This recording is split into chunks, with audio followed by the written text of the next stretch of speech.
America was created at a time of great turmoil, tremendous disagreements, anger, hatred.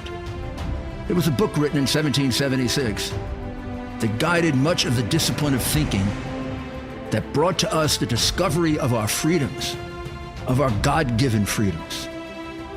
It was Thomas Paine's Common Sense, written in 1776, one of the first American bestsellers, in which Thomas Paine explained, by rational principles, the reason why these small colonies felt the necessity to separate from the Kingdom of Great Britain and the King of England. He explained their inherent desire for liberty, for freedom, freedom of religion, freedom of speech, the ability to select the people who govern them. And he explained it in ways that were understandable to all the people, not just the elite.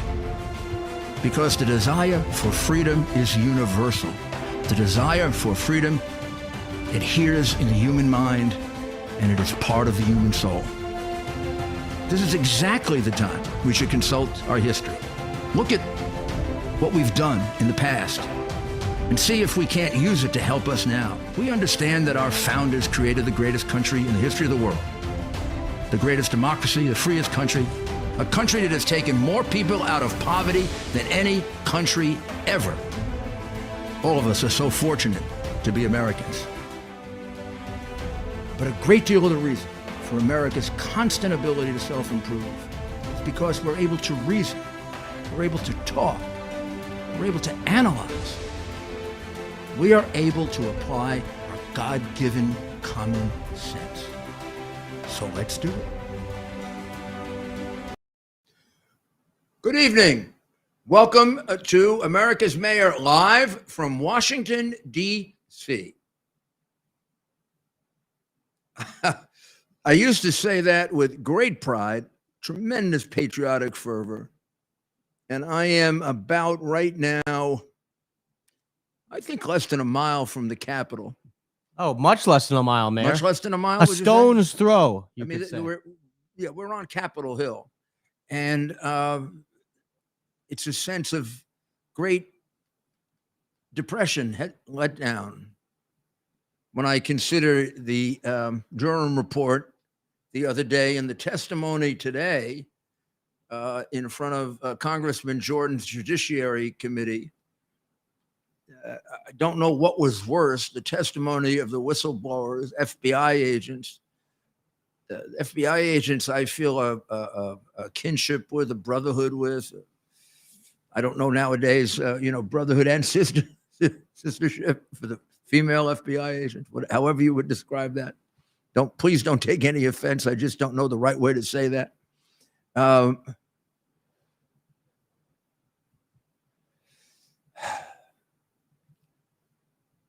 I was there the day they opened the new FBI building dedicated by President Gerald R. Ford. It was very exciting for a person who had just finished a tour of duty as an assistant U.S. attorney, head of the narcotics division in the U.S. Attorney's Office. I had a very successful career as an assistant U.S. attorney. I prosecuted a sitting congressman and convicted him by getting him to basically confess on the witness stand. It was the front page of the New York Times. I convicted mafia members, tremendous numbers of drug dealers, white-collar criminals, fraudsters. I had also been the administrative assistant there. And then all of a sudden, I was asked to come to Washington and be the Associate Deputy Attorney General in the Ford administration, but really under Deputy Attorney General Tyler and Attorney General Levy, who had been appointed to fix the Justice Department after the misdeeds of Watergate. My goodness, the Watergate Justice Department was nothing compared to the current version of it, which is more similar to a policing and law enforcement institution in a totalitarian state where it's a one-party state. I believe that for some time now, it's been clear it has been clear to me from the time that Comey fixed the Hillary Clinton case that the FBI was no longer at the top. The FBI that I knew, it took a while to realize that it had become really a private policing operation, an intelligence operation of the Democrat Party. It's a regime police. It's like the Stasi in East Germany used to be, or the secret police they now have in totalitarian countries. It responds to the wishes and desires of just one political faction, and it persecutes and steps all over the rights of the other political faction, including often and at times clear violations of constitutional rights, and then prosecutions for crimes that were non-existent, crimes that didn't exist, didn't happen. One very, very distinguished reporter summarized the entire Durham report by saying a corrupt FBI tried to rig the outcome by favoring one candidate over the other. That's how you would describe the 2016 election and the FBI's participation in it. My goodness, that was clear 4 years ago, wasn't it?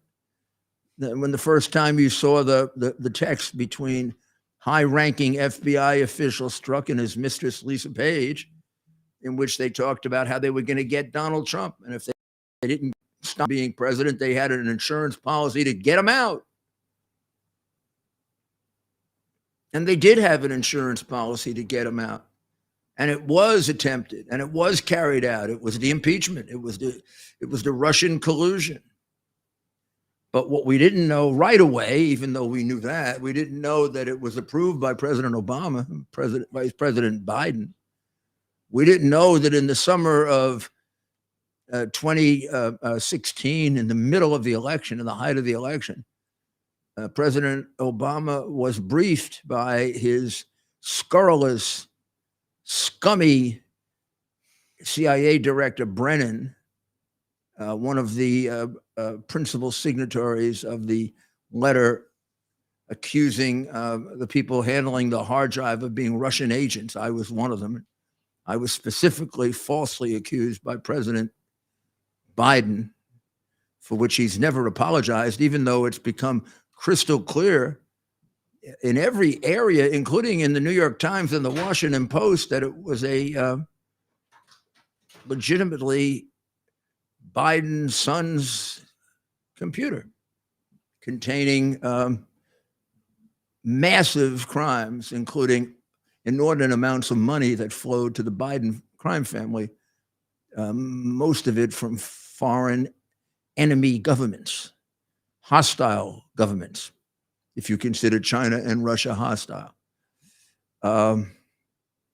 and definable favors by Biden in return for that, many of which we've seen play out to the disadvantage of the United States. So I'd say this is a corrupt FBI tried to rig the outcome by favoring one candidate over the other. Yeah, but then it went a lot further than that in the report, right? It was put very gently by Durham, who really did a great disservice in not recommending prosecutions. Great disservice. As I say, he should be ashamed of himself for not doing that. Obviously not cut out to be a fair and honest prosecutor in the United States of America, maybe in some other country not ruled by law, but by political whim and political dictatorship. Their crimes were so apparent it jumped off the page. But he buried it. He buried maybe one of the biggest crimes in recent years that a president has committed, considerably worse than anything Nixon did. Nixon didn't sit there and listen to how one presidential candidate, the presidential candidate of his party, had concocted a phony scheme that she paid for to defeat the other presidential candidate, and then didn't sit by for years and watch it play out as an attempt to remove a lawfully elected government. So, I mean, you go to page. You go to page. Let me see if I can find it here.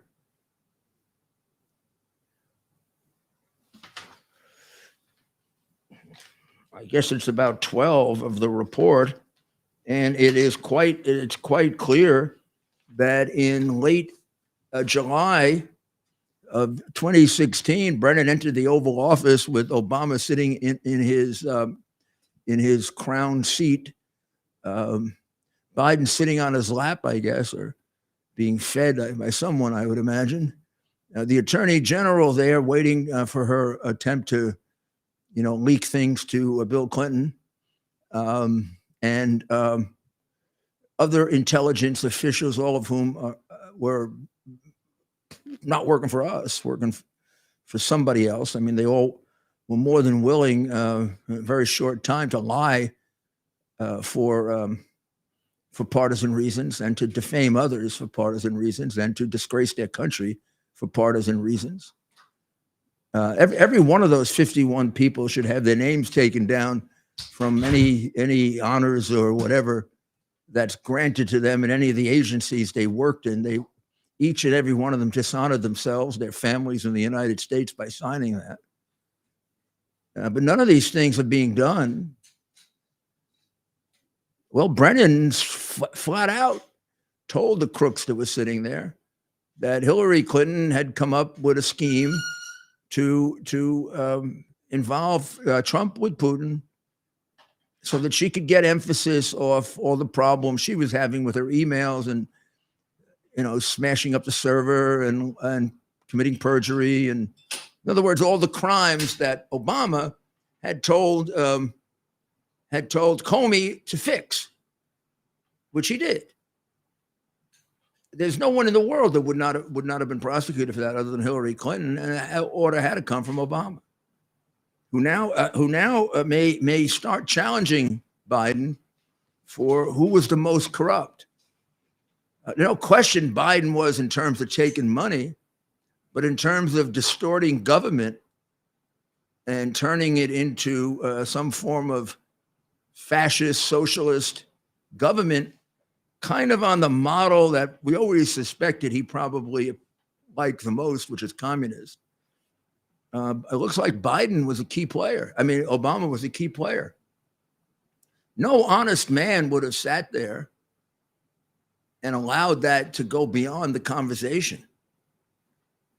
If you go back to 2015, when it was first revealed that Hunter Biden was working for the most crooked man in Ukraine, no honest president would have allowed that to go on either. To allow that, you have to have been a dishonest chief executive, enabling the crimes of Joe Biden, which means he can't be the only one you were enabling. Of course, he did come from Chicago, and he was suspected of all kinds of activity, and he did sit in a church every Sunday and listen to a minister viciously, falsely, maliciously, and horribly attack the country that he should love. If that country made him his president, although his wife thought that was the only good thing his country ever did. That's a hell of a thing to have said, but probably came right from a very warped heart about the United States. Has to have been warped. It's the best thing we ever did in America is to elect a totally unqualified guy for president who virtually destroyed this country, who gave cash to terrorists, oodles of cash, who slept through Benghazi, who sold us out to Iran. And no one, of course, made much of his comment to Medvedev, after the election. Whatever he said, I can give Putin a lot more, or I can do a lot more for Putin. Get an idea how dishonest he is? But he was the prince. He was the prince, wasn't he? Not to me, but to the crooked press that we have, and for all the worst reasons.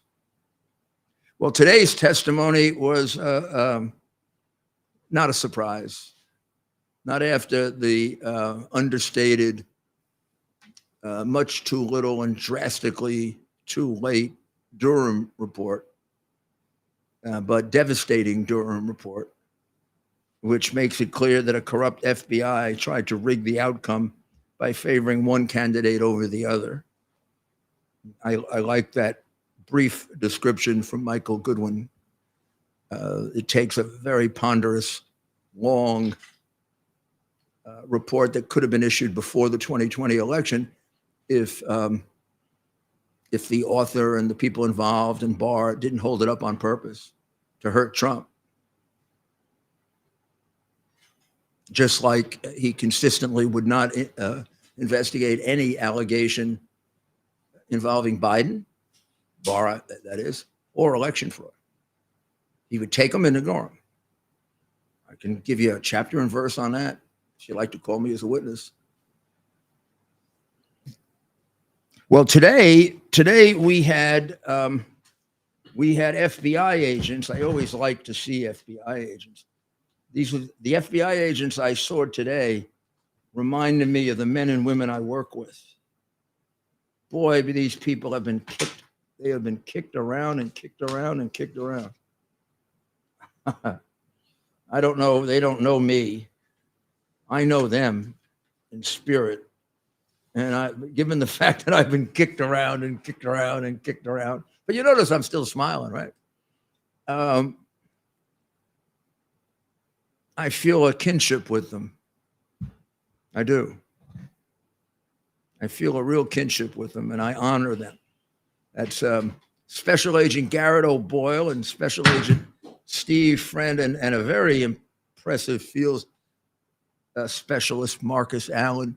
Very special because he made a total fool out of the nitwit congresswoman from, I guess, California, where every Democrat is probably a nitwit. Look at the condition of the state. Not every Democrat person, they're unfortunate.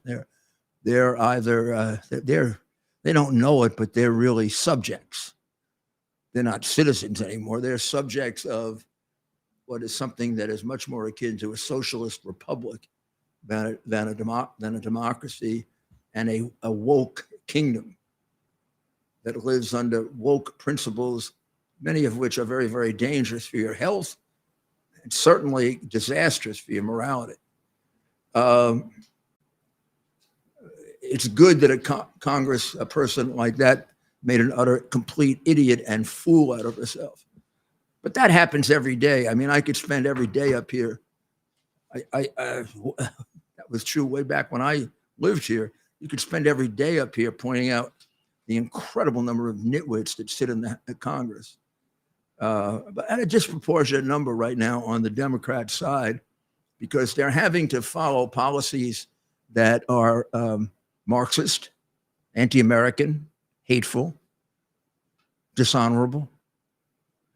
They attack these whistleblowers. The whistleblowers they used were unwilling to come forward. Just total cowards. And the one main whistleblower they used was a massive liar. I know who it is. I can tell you, I know who the whistleblower is.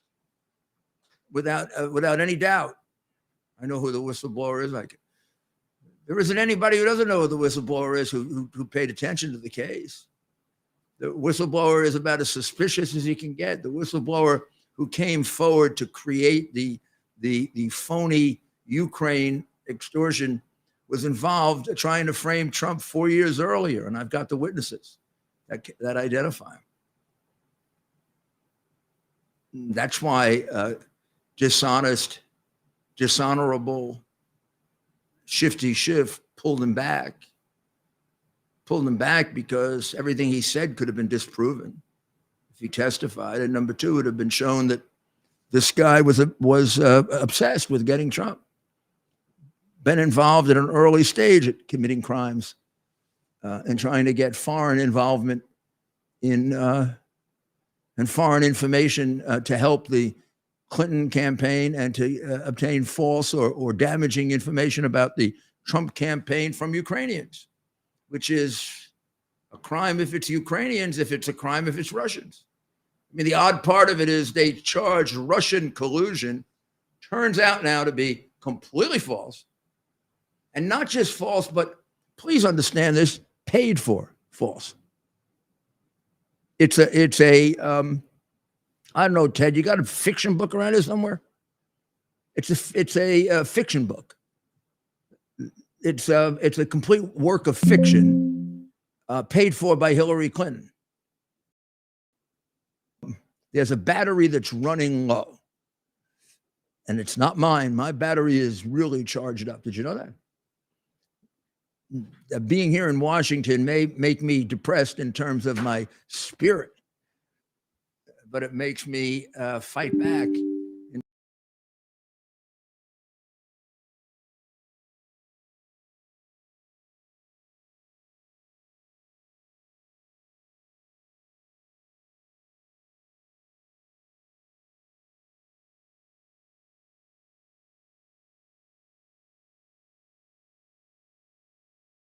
Testimony today, which I haven't, frankly, been able to absorb as well as I should, because I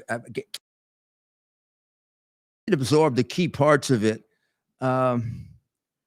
Boyle, Friend, and Allen have in common, from the inside, having observed what all of us see from the outside, that the FBI, with regard to the headquarters, and they take it a step further than I can necessarily tell you, because I can tell you that the headquarters is thoroughly corrupt and that Wray is as guilty as Comey. I shouldn't say that. Comey is horrifically guilty of some of the worst crimes that can be committed by a person serving in government,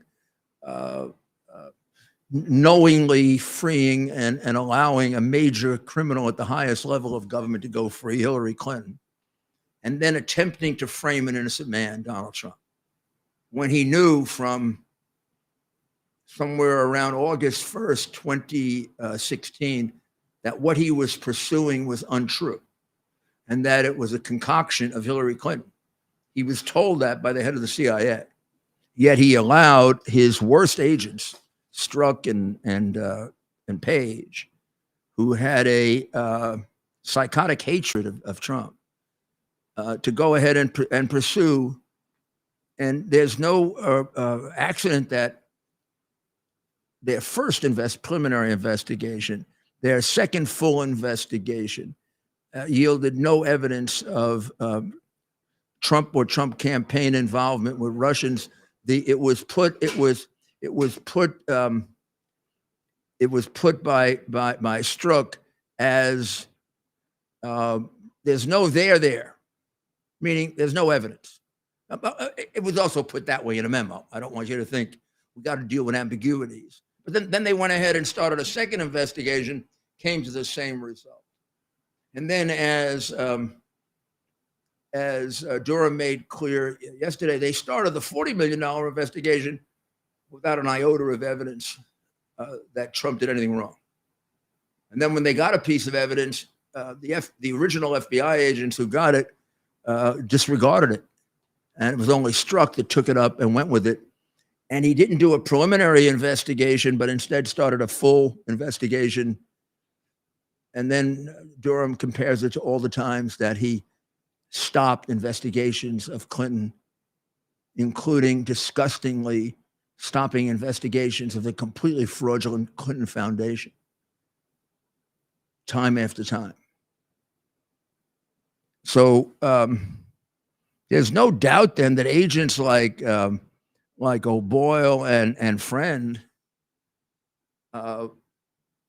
when they're being asked to do things that good FBI agents wouldn't do, object to it. I mean, look at the way they would conduct these raids. I conducted FBI raids. We didn't dress them up like stormtroopers. They're not supposed to be dressed up like soldiers in white collar. Yeah, I did plenty of searches in white collar cases. They wore suits.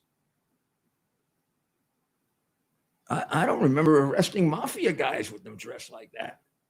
Tanks and I mean, you go to even like Roger Michael Cohen's house.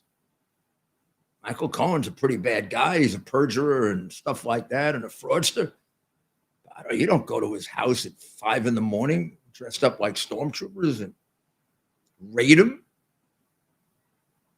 What's that for? The cameras, right? Or is that to scare everybody else? Is that why they raided me, to scare other lawyers?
times I, felt that way when lawyers didn't want to participate, or I tried to convince lawyers to participate.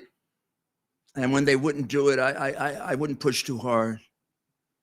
I wouldn't push too hard. I'd step back and I'd say, I'm in my 70s. I'm at the end of my career. I can take it. I've always been able to take it. Geez, what are they going to do to me? The mafia wanted to kill me. The FARC wanted to kill me. The Islamic terrorists would love to kill me, and twice attempted to do it. I never made big deal about these things. I don't make a big deal about these things for me now. I make a big deal about these things for other people. And nothing they can do to me. There's nothing they can do to me. There's nothing they can do to me that will get to me anymore. I'm too damn old. I've done too many things, and I know in my heart what I did for my country. And you can't take it away from me. And none of these scum would ever do the kinds of things that I did for my country. They haven't accomplished 1/10 of what I've accomplished. So, like a guy like Brennan, I'm not sure who he's working for. The guy who helped to claim that I'm a Russian agent on no evidence. We got to get rid of them. We got to root them out from the top and the bottom. And they say, what should be done with the FBI? Defund the FBI. The only reason I don't like, and I know former President Trump said defund the FBI, and I understand it. I just don't like getting caught up in that verbiage, because that's the Antifa, that's the Black Lives Matter, that's the Democrat verbiage. Basically, you got to change their name and you got to start over again. Like the Democratic Party's got to change its name. Well, we shouldn't have a major institution that was the biggest institution that helped to create and maintain, or rather maintain, slavery in the United States. We can't have that name for a major political party. Democrat Party had more to do with the name. And until they get rid of the name Democrat Party, everything they're doing is hypocritical. Yes, we have some questions. Who is? We have on the line with us our good friend Kirk Elliott, PhD. Kirk, how are you? On Thursday. Kirk, how are you? And we are going to Kirk in a second. Kirk, can you hear us?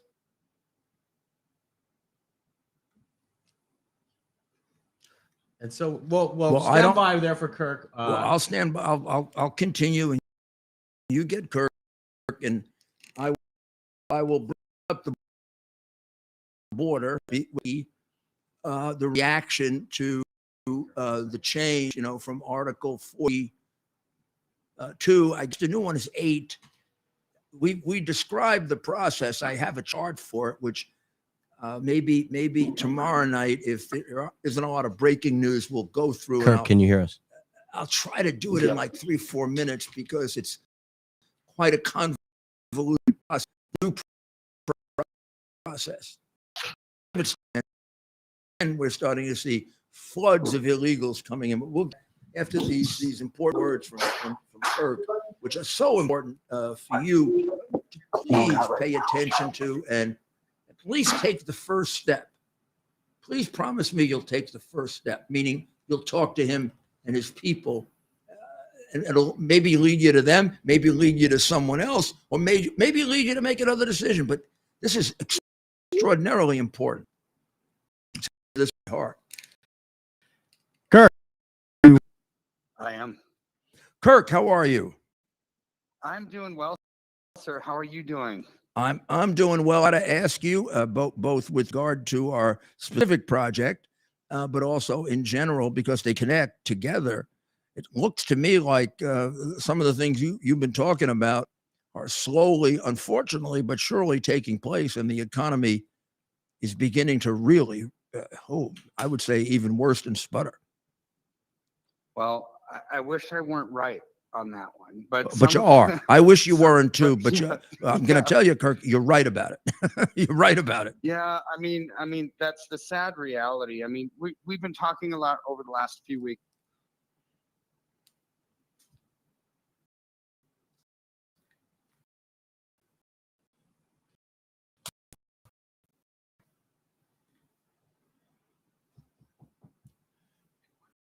He said during COVID, nobody was working. People weren't buying stuff. And so then post COVID, tons of stimulus money came in, which is here's stimulus money. One of the problems why we have to keep raising the debt ceiling, right? Which is big news now. So where did the stimulus money go? Manufacturers to build up their inventories, but so to kind of mask the fact that nobody was buying anything, but still nobody was buying anything.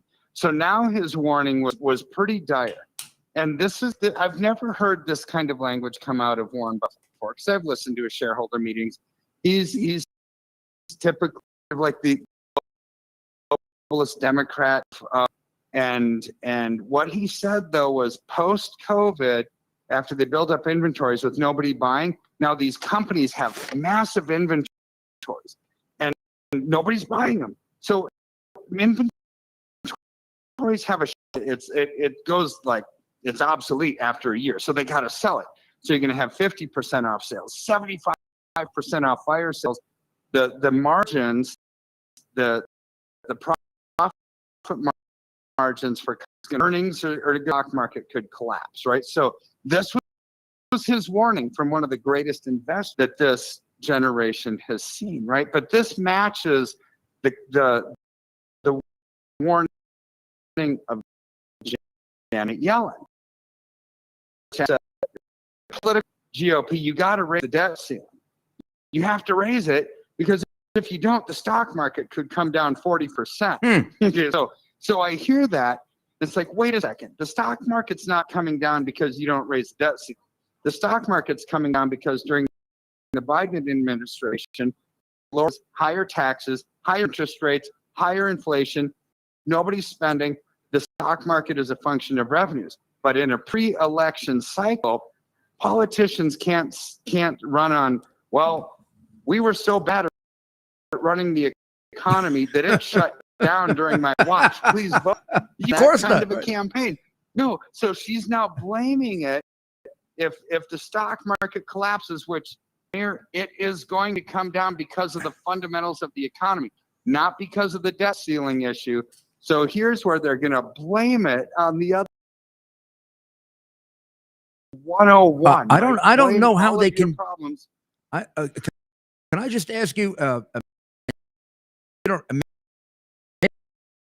Question: do you think it'll come? It's gradually, but determinedly, or do you think it'll come down like there'll be a crash or a mini crash?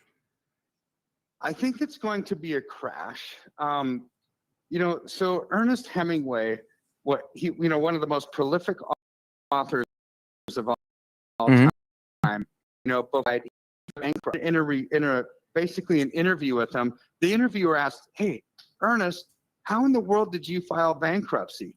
He said, "Well, it started slowly and then it just happened." It's like, okay.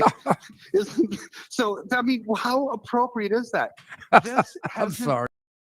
This didn't just happen. No, of course not. This has been going on for decades with the fiscal mismanagement, with printing more money than what we need, the inflationary pressures, the bad politics. So this debt ceiling issue, right? The government's spending more money than what they're bringing in. So Janet Yellen screaming, you got to raise the debt ceiling because June 1st is D-Day. Well, that's coming right up upon us pretty soon. Well, let's look at some of this stuff. So June 1st, $101 billion in spending is due, but only $26 billion in revenue. So where is that $101 billion in spending going? Wow. Medicare. Wow. I'm $47 sorry, billion. Kirk. I got to stop on that. That's a hell of a delta. Wow. Oh, wait till you hit June 2nd. So wow. Medicare, $47 billion, veterans benefits, $12 billion, military pay and retirement, $10 billion, civil service and retirement, $6 billion. Okay, go to June 2nd. $40 billion in spending is due with only $18 billion in revenue. That's now Social Security benefits of $25 billion are due, Oh my Medicaid God. $2 billion, education programs $1 billion. So let me ask you this, because you're a politician, right? You've seen all this before. Retired. When you're going into retired politician, right? Because you saved your life, right? No, when you look at this, the politicians going into a pre-election cycle, they need to raise the debt ceiling because all of these benefits will go away. Medicare, veterans benefits, that's a big voting block. Military pay and retirement, civil service retirement, Social Security benefits. If they don't raise the debt ceiling, imagine campaigning on that. But here's where it gets interesting. Trump about 5-6 days ago said, do not raise the debt ceiling. This is mortgaging, future generations, right? But so they always raise the debt ceiling. So here's the implications, right? You raise the debt ceiling, you're going to have to print your way out of it. Interest rates are going to have to rise to slow down that inflation. You don't raise the debt ceiling, and Japan and China and the Federal Reserve and everybody that owns U.S. Treasury, state pensions, the federal pension, basically get defaulted on their interest payments. Oh, and you just created a massive geopolitical conflict. of course, yeah. So there's a no-win situation here that because of decades of financial mismanagement. So I'll tell you, the end result is probably going to be they put it off, or they do some control on future spending, not nearly anything significant, but something that's face saving, and then they go ahead and fund the debt, and then they probably don't pay attention to the reduction anyway, and we go through the cycle all over again 2 years from now. Well, McCarthy and Biden have been fighting over this for a couple of weeks now, and Biden said, we're not negotiating. We're simply not going to actually negotiate on this. We're just going to raise the debt ceiling. And McCarthy says, no, we're not raising the debt ceiling, right? So this political talk back and forth. Well, then this morning, McCarthy says, okay, well, we'll consider raising the debt ceiling if you show us future budget cuts. But it's like, okay, now you're already backpedaling, right? But here's my concern. But doesn't that mean that Biden have them. hasn't Biden already won the point when he says that? Because the theory was, we don't trust you to do it later. We want you to do it now. And if you do it now, then we'll raise the debt ceiling. So that becomes, you can raise the debt ceiling and you promise us you're going to reduce spending later, which of course they never do. No, they never do. And so, but you're looking at this at a time in history where now we're looking at what France did, right? France raised the retirement years for their retirees. And so now they got riots, looting, protests. Right. What kind of increase was it, like from 60 to 62 or something, or 62? It was like a 2 year. It was a 2 year. But I mean, they already retire pretty young, right? Yeah, I mean, but here's the thing: that's not an entitlement that you pay into Social Security your whole life. It's a mandatory payment. Of course, you should get it, but because of mismanagement, they're not getting it. So now, when Janet Yellen says we're Social Security trust fund ends in 10 years. It runs out of money. It's bankrupt. So now there's talk of austerity measures here of raising retirement age and lowering benefits, both. Wow. I mean, with what happened in France, we're going to see the same stuff here. How can you lower benefits, though, when you've promised them? Well, for the sake of the nation, yeah. Mayor. I mean, wow. that's the talk. It's like, but so you've got civil unrest always follows economic turmoil. It just does. So these are the fruit on the tree of Biden's massively amazing economic plan for America, right? I mean, so this is what we're seeing, but all of this produces more inflation because they're going to have to print their way out of it.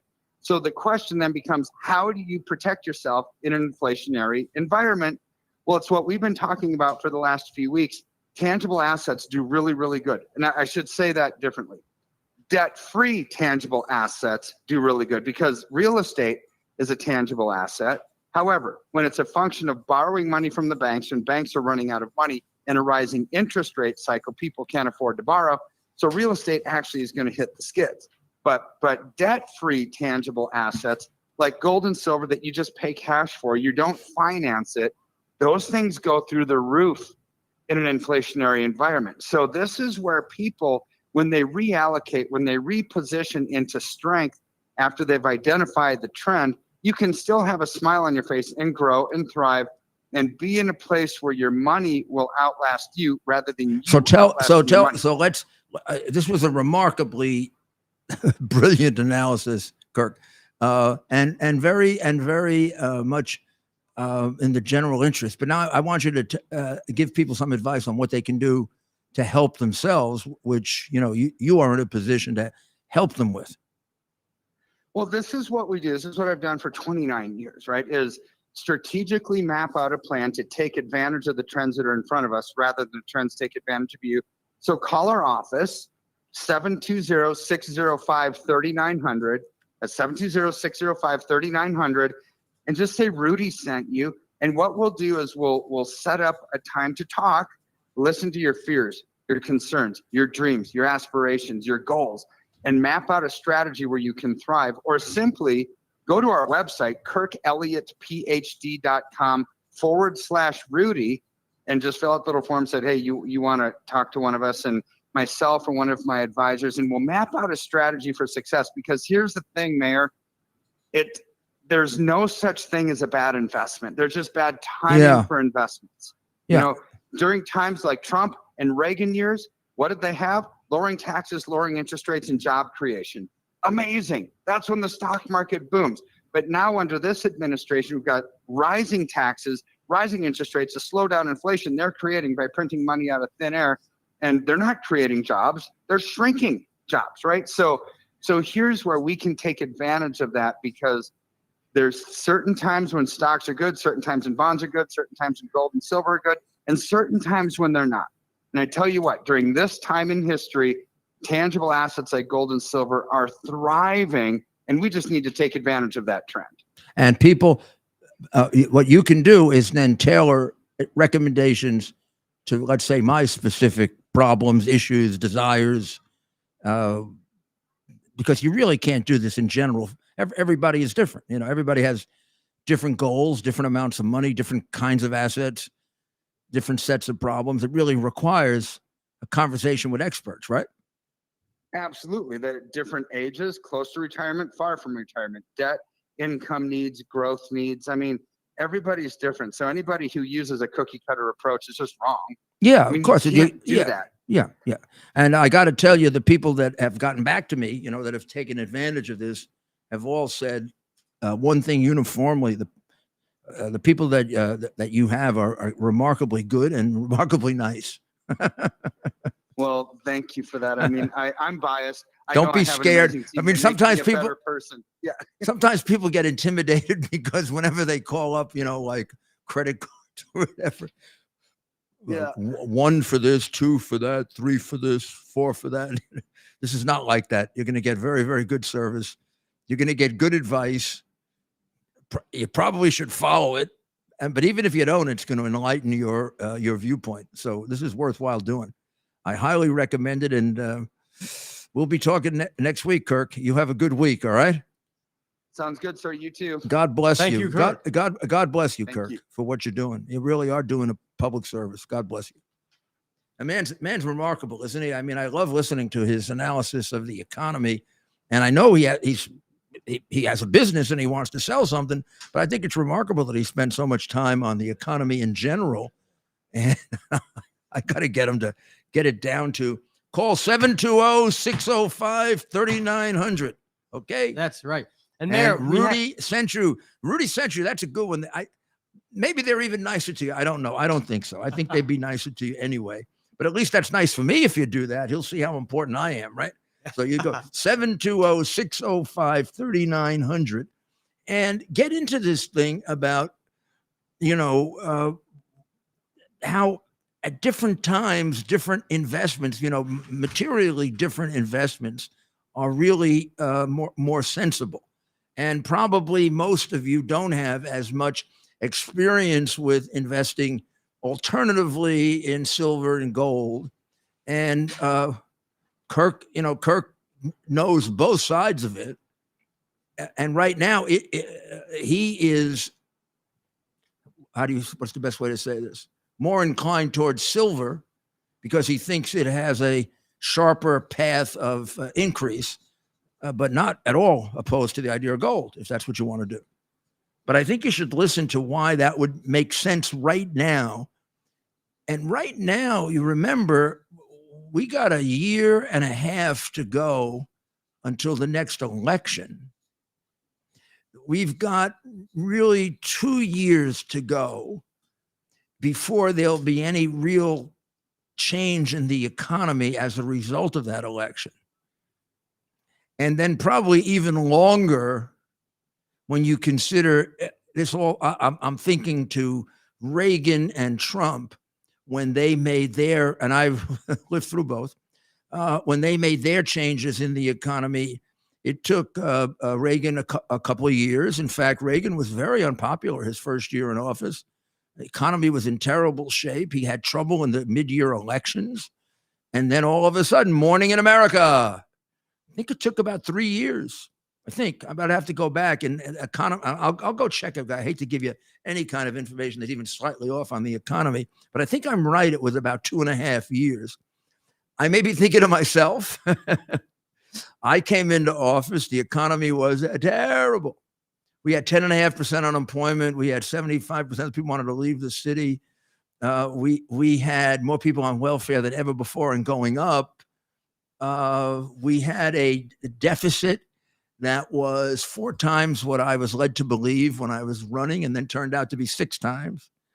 And I made massive cuts in city government. Only mayor ever to do that, ever. And man, you put together the difficulties in the economy, the crime that was going on. Didn't go down on day one. And by the end of my first year in office, nobody thought I'd be reelected, as nobody thought Reagan would be. And it took Reagan getting the tax package through. It took me really, the break that I got was I got crime down real fast. Just wait. Adams got it up real fast. I got it down real fast. Right now we're operating, better than we were in the first year. But the first year he was in office, we were up 30%. First year I was in office, we were probably down 25%. So that helped a little. The economy started turning about 2 years into it. And very, very much like Reagan, I ran for re-election with Morning in New York and Morning in America. The economy was doing fabulous. And I won, by I don't think it's the biggest landslide for a Republican, close to it. I think that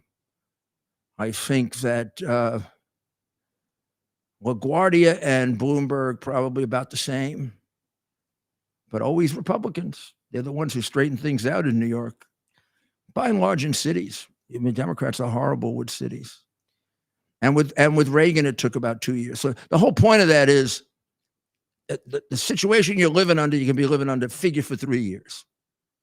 And obviously you make a move. You can make a move quickly if things start to change, but you need good people, and these are good people. So give them a call. You got nothing to lose. Give them a call and see what you think. It might just inform you in some other way. Again, thank you very, very much, Kirk.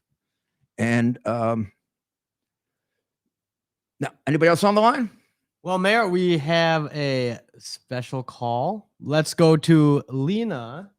We have Lena on the line. Lena is calling us from Bloomfield Hills, Michigan. Lena, are you there? Mayor, I love watching your show. Lena, how are you? I'm well, sir. How are you this evening? I'm considering the fact I'm in Washington, D.C., and that always gets me down until we get a real president, who's compos mentis. I'm doing well. And Mayor, and Ted is doing a great job. Ted and I got close when I was helping you. Tell everybody who you are, Lena. Come on. Thank you, Mayor. My name is Lena Rose Epstein.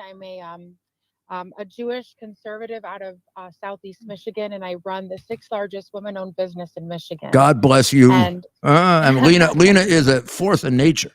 She's not just all what she just said. Lena's a force of nature and a great patriot. Thank you, sir. And it's an honor to be on the show with you and Theodore tonight. The two of you are spectacular. Theodore. And Oh yeah. My mother used to call me Rudolph. Rudolph. Okay, I'm going to call him Theodore now. So what do you think? What do you think about this stuff going on with the FBI, Lena? How does it feel? You know, you're in Michigan, a little further away from it. What does it look like to you? there's just an incredible sense of distrust, sir. Yeah. You know, we're being told inside of Michigan that our votes were stolen. You know, that the election was stolen, and that it was won by our side. And unfortunately, the Democrats are in power. A lot of people are trying to make sense of chaos with very little understanding. And I think, you know, the reason you're under attack, Mayor, is because you speak the truth and you speak to the heart of the American patriot. And the left is very threatened by that. So I want to encourage you to keep on. Well, thank you. Thank you, Lena. So loved and respect. I'd be a fool if I didn't tell you it helped a lot when people say that. You know that. You've had some difficult times like we all have too, and you've had to fight through, and you have. Now, your birthday is only 4 days before mine. Did you know that? I did not. I'm so happy to know that. Your sir. birthday Happy is the birthday. 24th, and mine is the 28th. That's incredible, sir. I'll never forget it. And you're going to be 25 or 26, and I'm going to be 39. That's what I decreed. I can't wait. That's what I I decreed. can't wait. But in your case, you look 25. In my Thank you, case, sir. I look what I really am. I say this to you every time we're on the line, sir. But on 9/11, when all national leaders looked and ran the other way, you were the American hero that ran into the fire. And you gave Thank comfort you. and security to so many millions of Americans. I want to thank you for that, Mayor. That was you. Well, That thank is you, your Lena. legacy forever and ever, no matter what fake news media wants to throw in front of us, just as a Yep. a silly distraction. I agree. I agree with that, and I had a lot of help, and I appreciate you for saying that. And you just have a wonderful birthday, and I can't wait to see you. I can't. Thank you. Come visit us in Detroit. I will. President Trump is working incredibly hard, Oh, and we feel strongly that Michigan's in play. So anytime you want to talk about that, sir, I'd be happy to. I was with him that faithful the morning of the election when he decided to make that last trip to Michigan in 16. In fact, I woke up just as he was coming off the plane. I had to introduce him, and Bannon had to pull me out of my seat. I don't want to look at that introduction. I don't remember if I actually pronounced his name right. I was half asleep. You know, he was supposed to finish before New Hampshire, and he decided, oh, let's go to New Hampshire. Yeah, remember, Lena, the last stop in 2016, and I believe the mayor was with him in Grand Rapids, Michigan. That's the last place they stopped. But you got to remember, we did up until then. We have done 5 that day. I introduced him 5 times, and we go to Michigan. In Michigan, I got to introduce, and New Hampshire, New Hampshire I thought was the last one, so I tore up my speech. I threw it away. We get on the plane, and he's jumping up and down and saying he was talking to. It was a hangar, if I recall correctly. Wasn't it a hangar, Ted? It was Or an airport. It was an Outside. airport. No, but the last rally, I believe, was actually at a sports complex at the Deltaplex. We drove in. At the Deltaplex in You're Grand right. Rapids, Michigan. Yes, I remember. We drove in because I sleep in the car too. Yes, and I remember what a genius, and I knew this campaign knows what they're doing. That the president at the time, then, you know, he knew what he was doing by going to Michigan. And Lena can speak to this. And Michigan, Mayor, you ran for president. The people there, right? A message like President Trump's. So it was all done for that. Yeah. It was done. You know, it was President Trump worked so hard, gentlemen, in Michigan. I was his statewide co-chairman for the 2016 election. And when Hillary Clinton was, you know, declaring the win days in advance and not taking the time to come here, but President Trump, he came in the middle of the night. Yeah, I know. I remember. That was a Bannon. Even Bannon had pretty much mapped out that whole day. And he unfortunately, you know, he mapped out more places than we could go. but Trump remembered. So when we were finished with the day, he said, but he also said New Hampshire and Michigan. Yeah, but everybody's, well, we're going. So there we were in Michigan. And yes, Mayor Lena was proud to serve as President Trump's Oh, she did a great co-chair in job. I Michigan. mean, it was a great win. It was a great win. And I know we're going to do it again. I know it. I know the people of Michigan have just had it. They've just had it. I mean, It's American terrible, people are too terrible smart for all this to take all this. They're not. I believe in the silent majority. Do you, Mayor, do you believe in the silent 100%, and I think it's getting louder and louder in the right way. And another thing I think that changed things a lot, happened with that attack on parents. It was McAuliffe sort of symbolized it all during that campaign when he said that the parents really shouldn't have anything to say about the education of their children. But now we see it's much bigger than that. We see the FBI involved in investigating parents who complain about schools, investigating parents who are Catholics, investigating parents who have some concern about their children being mutilated and not being told about it, and making them, so I think that a lot of people are a lot more involved now than they were before. I'm pretty angry. And of course, Lena's one of those Absolutely. upset parents with a 5-year-old. Sure. And Lena, Theodore and I talk often about Emma's her education, future. my daughter Emma, and her future. so it's very, very, very personal. Yeah. And I think that the critical urgency of getting Trump back in office, to really stop the bleed on so many of these extraordinary issues is just essential. And we need I'll you. be happy to work closely. And with we you. need you. His weakness apparently is women. And I don't know. I think there's going to be a big appeal, but we need you to help with that, Lena. Energize them. Thank you. You up for it, Lena? What, Theodore? Are you up for that? I would be delighted. And I can tell you that Donald Trump loves women, respects women. You're damn right. He's surrounded by powerful, smart women that he empowers. And this is a man who has, an entire media industry has cropped up over this one particular man, President Trump. And so, at the heart of the matter is a man who loves all people. He put everything on the line to protect American freedom and democracy. And it's just truly my pleasure to be on the line with you tonight. Please come to Michigan, Mayor. We will. And we'll do a broadcast from there. A couple of them. Okay? All right. Sir. Thank you so much. Thank you, Lena. Always happy birthday to you. Thank you. You as well, Mayor. God bless you both. Thank you. Good night.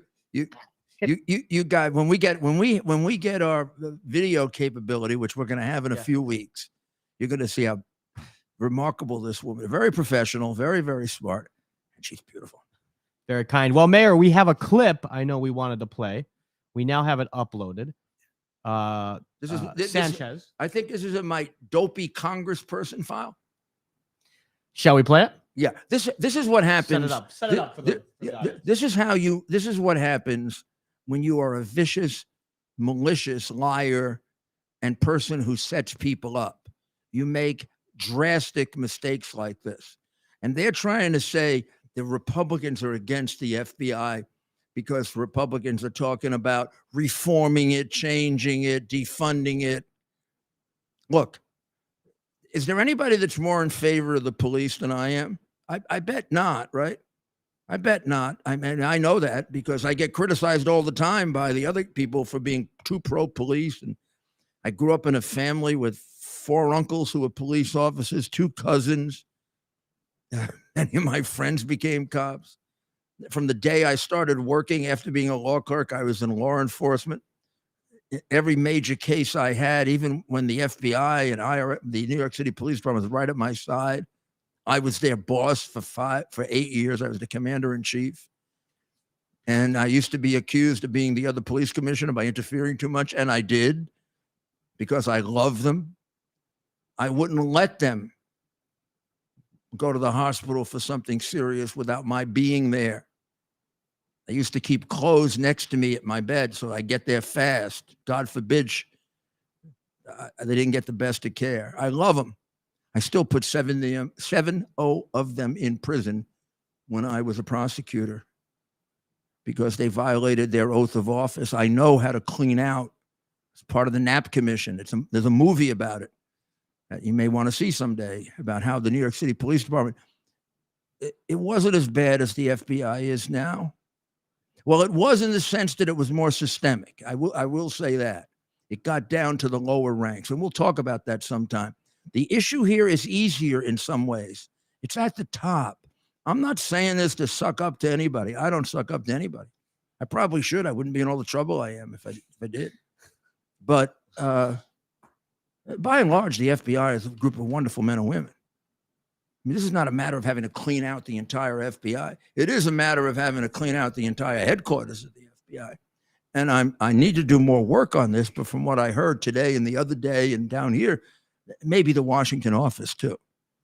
It is very encouraging to see the reaction of the New York office and the Boston office to a lot of this, though, including a lot of the January 6th shenanigans that remind you of the incarceration of the Japanese during World War II.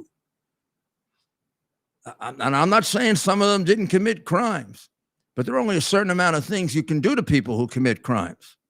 You don't lock them up for 2 years without a trial. We don't do that to terrorists, but we're not supposed to. Well, should we play the clip? Let's play this clip. This is a congresswoman from the not free state of California.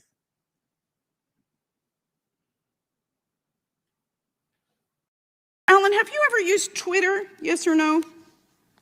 I have utilized Twitter, yes. Okay, and is your account at Marcus A970-50645? That is absolutely not my account. Okay, that's not your account. Well, on December 5th, 2022, an account under the name Marcus Allen retweeted a tweet that said, That quote, is not my account, ma'am. You haven't let me finish the question, Might have been sir. the football player. You haven't let me finish the question.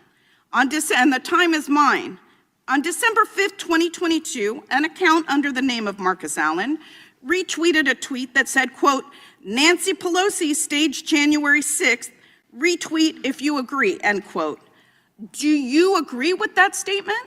Yes or no?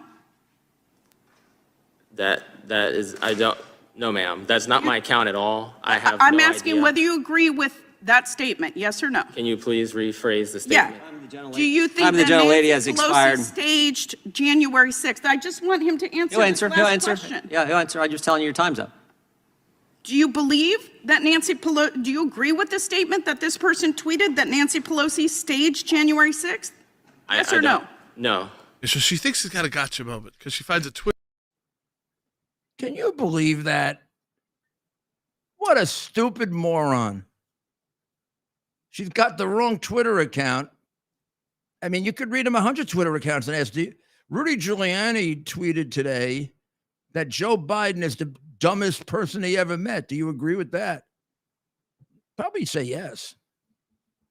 But this is the way we conduct questioning. We go to Twitter and we pick out things written by other people and ask them if they agree. Obviously, the moron made a mistake, or the nitwits who worked for her picked out the wrong tweet, or they did something that I was taught you never should do. Never assume a damn thing. That's how I was trained to be a lawyer. Don't assume a damn thing. Judge McMahon taught me that about preparing for trial. Check it over, or you're going to make an ass out of yourself. Doesn't matter when a congresswoman from California makes an ass out of herself, because the people of California, unfortunately, are brainwashed, and they elect morons like this to office, who then get a chance to harass patriots like Marcus Allen, who put his career and his life on the line to try to straighten out the bureau that he loves, and the one that the guy who runs it, Ray, dishonors just by being there every day. Mayor, what motivates these people? Why on earth would this congresswoman be so dead set to to tear down somebody like this. She's a stupid ideologue. That's why. In her case, I have her figured. I mean, the ones in California, they're a bunch of stupid communists. They don't even know they're communists because they're too stupid to read Das Kapital. You think they'd be? I would guarantee you, I'll do a reading comprehension course with them, and I'll have them read Das Kapital, and I'll give them a comprehension test. And if they do better than 20% on the test, I'll eat my hat. These are nitwits. They're morons. Sounds like you're going to go hungry. I mean, they are absolute morons. And they are extraordinarily dangerous to our country. A country like America is an extraordinarily complex enterprise. It cannot be run by people who have senility. It can't be run by people who are basically stupid like this woman. It can't be run by people who hate us like the communists who have charge of a lot of it.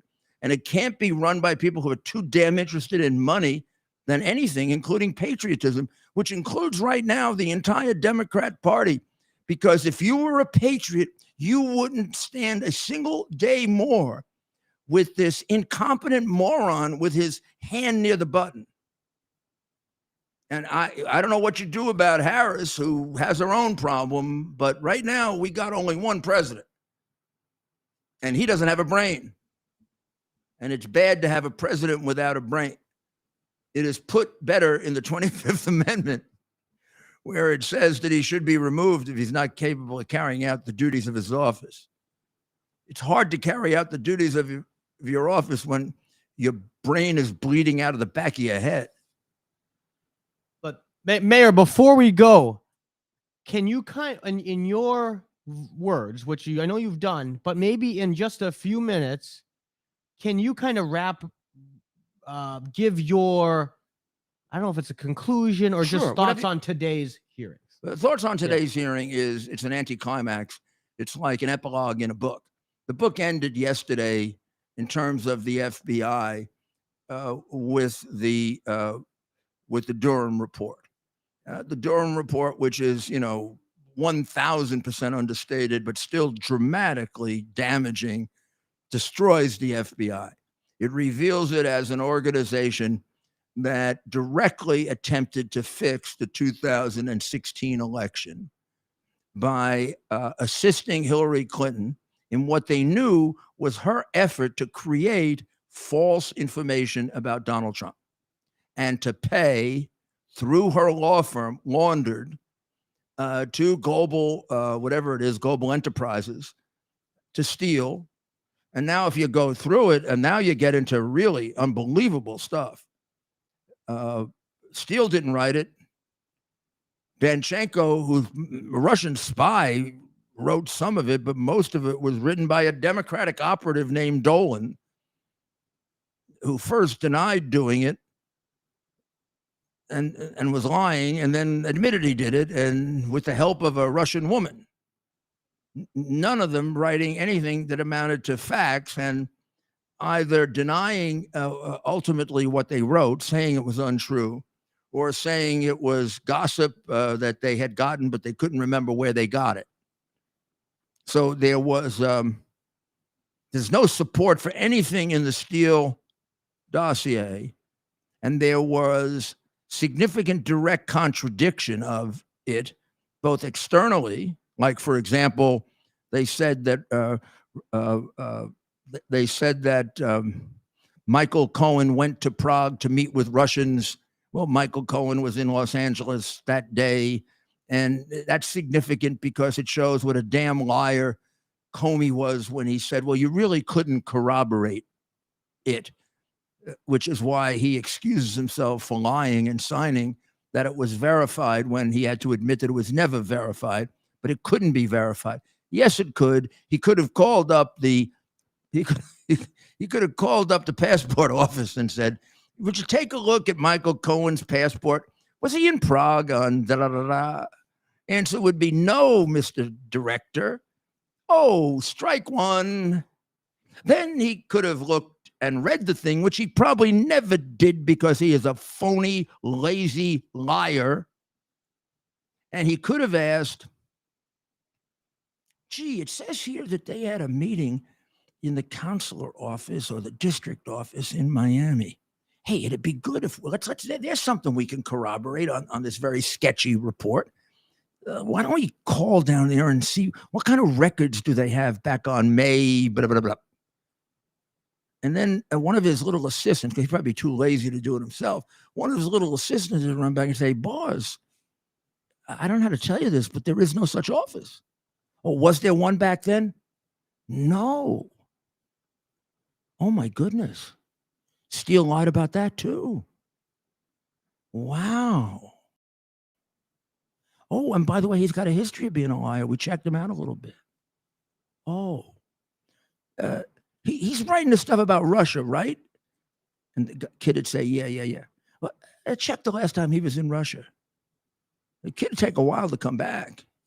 He'd say, 17 years ago. At that point, here's what Rudy Giuliani, who was once offered being director of the FBI. Did you know that? Mayor, I didn't know that. When? 19 around what? Yeah, 1987. So during Reagan's second term, yes, you were offered by his chief of staff, director of the FBI, and you said obviously not. No, I was beginning to think about running for mayor then. So you knew not to take a job like that. I knew not to put my name in. I'm sorry, I was not offered the job. I was offered the job of head of the SEC. I turned that down, and I was offered. Would I consider? Okay, then, as an alternative, I was asked by Senator Baker. It was Senator Baker. Okay. Would you? Well, I think you'd be great for the FBI. Let me talk to the boss about that. Yeah. And I said, no, Senator. That's a job I probably would like to have, but for the first time, I'm really starting to think that I'm going to resign pretty soon because I don't want to think about it too much while I'm the U.S. attorney. He said, "Oh, is it true? I saw a rumor from Guy Molinari had put out that I'd make a great candidate for mayor." It gets a little complicated. Yeah. But within a month, I resigned. I didn't spend a long time. I was very, very ethical about not mixing politics, and I got out. I was going to say, not everyone would do that. I got out before I decided. A lot of people would not do that. I didn't know what I was doing when I got out. I didn't have a job. I got out, and then I started looking for a job. But you were confident. You knew based off your skill set. Oh, come on. I've always been confident. Right? You've never been worried about the next thing. Well, I just put out a shingle and try cases. I mean, I can beat anybody in court. 100%. And I know that. I know that. Maybe I'm a little biased, but I know, and I knew that before. I may be a little overconfident. You can't be a trial lawyer if you're not overconfident. I mean, how can you take in your hands the life of other people if you're not confident in your skills? It's like a surgeon. Well, you don't stop, Mayor. You don't stop. You're up and working, and you're up. You got to get some sleep once in a while. There was a time I did. Yeah, I enjoy sleep every once in a while. But in any event, what did you want me to summarize? And I'll do it real quick because I don't know if they allow soccer time in DC. They're probably going to come put us in jail. They're dying to put us in jail for something. If just maybe a quick summary of today, what we should take away from it, this hearing on weaponization. Yeah, the FBI has to be, I don't know exactly how you want to put it, but the entire top of the FBI has to be changed. It needs a new leadership. It needs a new Washington office. And then you got to look at how far into the innards of the FBI the corruption went. It is a significantly corrupted organization. It is now no longer a law enforcement organization. It's a state police force. It's a regime police force. It belongs to the Biden regime and the Democrat Party. And that has been so even during the time it was under the leadership, falsely really, of pretended to be of Donald Trump. Why Gray did that, or Ray, or whatever the hell his name is, I don't know. We can thank Chris Christie for him. And it's an outrage. Did President Trump know Christopher Wray before? No, he was pressured, very pressured. I don't mean pressured in an illegal way. I mean it's just a matter of bad judgment on the part of Christie. But Christie is the one who recommended him very strongly, and that That's where I didn't know Ray. I had no judgment on Ray, and I wasn't even asked about him, which I think was not probably a good idea. But in any event, Ray is, I don't understand why Ray is such a bad director. Strangely, I understand Comey. After all, I hired Comey a long time ago. I understand Comey. I understand the ambition, the burning ambition, the hypocrisy, the desire to be part of the establishment. I understand the bar sucking up because he's that's who and what he is. And unfortunately, much worse than I thought. But I don't get Ray. But in any event, I don't have to get it. He's destroyed the FBI and should have been tossed out a long, long time ago. But it's got to be done now, as soon as we get a new administration. But the Bureau is not a law enforcement organization any longer. It is run by political crooks. Well, that's a horrible way to end, except for the fact that if you don't recognize your problem, you're never going to solve it. And your road to solving it is recognizing it, standing up to it, and not being afraid the way these three agents were. Their careers were destroyed, but their characters were still, both here and in heaven. God bless them. God bless all the FBI agents who serve us under decrepit leadership. And God bless America.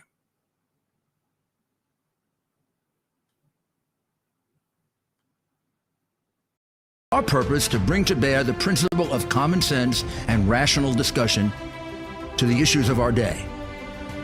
America was created at a time of great turmoil, tremendous disagreements, anger, hatred. There was a book written in 1776 that guided much of the discipline of thinking that brought to us the discovery of our freedoms, of our God-given freedoms.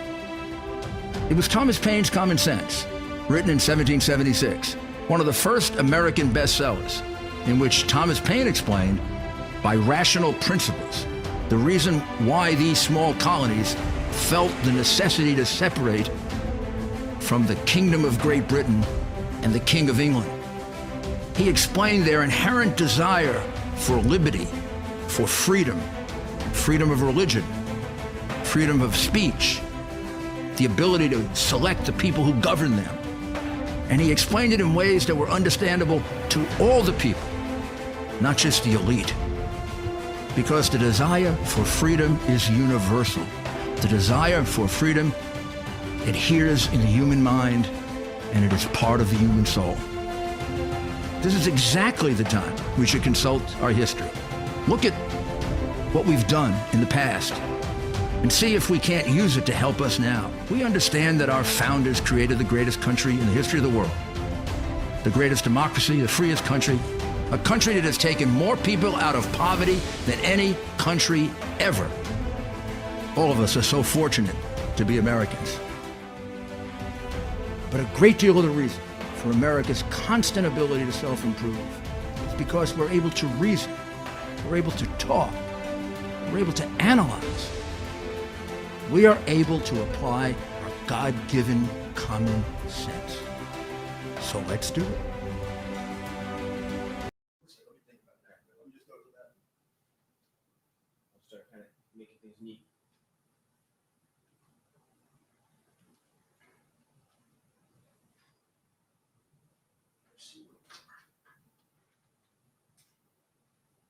Hey. Yeah, this is it right here. I know, I forgot to bring that in. I left it right. Yeah. Where was it? In the car in the corner. Oh, I can use it tomorrow. Yeah. I missed it. Well, that's good that we found. Yeah, I was kicking myself. I was actually thinking of buying one. I was kicking myself.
Gonna have to grub a little paper from them.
I made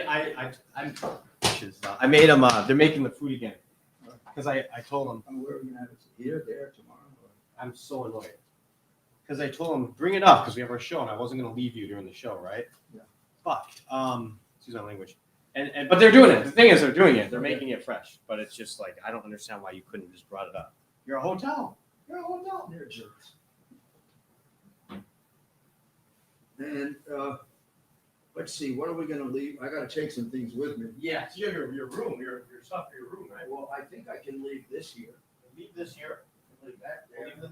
leave the light here. Get the chairs. I can leave We push the chairs. here. What do I have here? Let's see.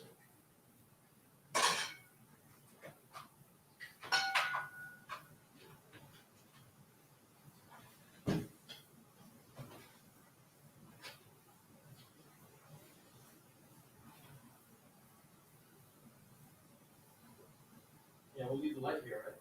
Yeah, I'm gonna take this with me. I'm leaving the live stream and maybe you take your suitcase with you. No, I'm gonna leave this here. I'm gonna leave the big one here. I'm gonna take the little one with me. It goes in here. Let's see.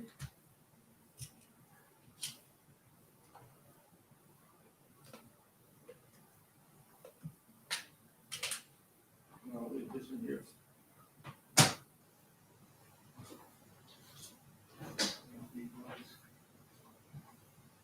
You may want this. Here, take this. Okay.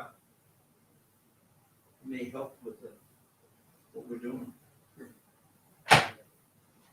Oh yeah, lightning to HDMI.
I'm gonna leave this here for tomorrow.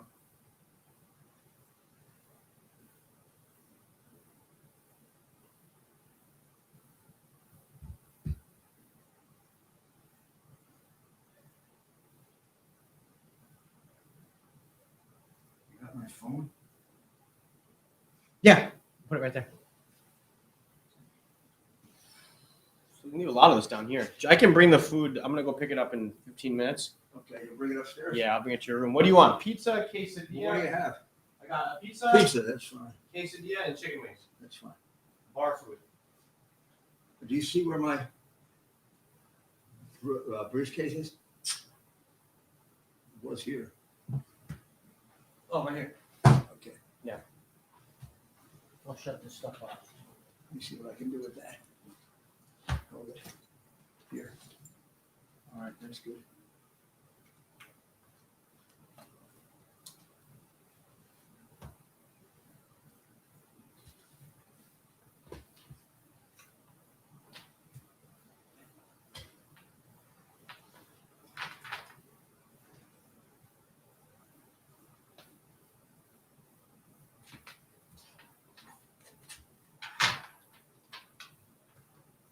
Want to pull this out of here?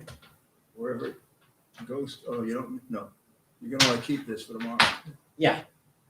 Yeah. We can kind of This is what I need for today. I need this. for tonight for your room. I'll take that with me too. That little white thing. It goes with it. Could you grab that little white thing for me?